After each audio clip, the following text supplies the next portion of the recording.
I'm Lian Pek in Kuala Lumpur with the top stories here on Al Jazeera. Dozens of miners have been pulled out alive from a flooded coal mine in northern China, and rescuers say more are still alive underground. They're among the 153 miners missing since the Wangjialing mine in Shanxi province flooded 8 days ago. Some survived by clinging to a mine wall for 3 days to avoid the water rushing in from an adjacent shaft. Al Jazeera's Harry Fawcett is at the scene.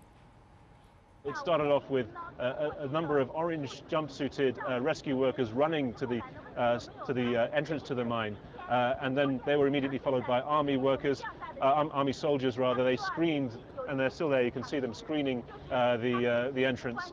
And in the minutes that followed, first we saw 2 stretchers come out, and we lost count after a while. There was just a constant stream of stretchers coming out, being placed in ambulances. There's been much talk of how there have been 153 ambulances on standby, and they're being used. Nothing like this was really expected. At least 2 people are dead after 2 explosions in a town in the Russian Republic of Ingushetia in the North Caucasus region. Officials say a suicide bomber detonated explosives near a police station. Reports say the second blast happened at the same site. A magnitude 7.2 earthquake has struck Mexico near the U.S. border. The quake was centered about 50 kilometers southeast of Mexicali in the state of Baja California. It was felt north of the border in San Diego and Los Angeles. Reports say 1 man was killed when his house collapsed.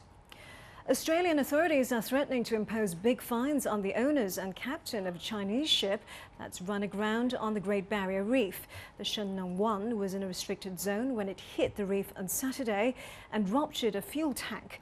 A 3-kilometer-long oil slick is now leaking from the ship and threatens parts of the reef.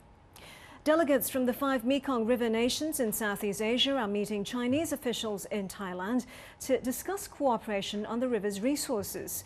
Thailand, Laos, Cambodia, Vietnam and Myanmar fear new hydroelectric dams in China are limiting the flow of water to countries downstream. And more news as always on our website aljazeera.net/English.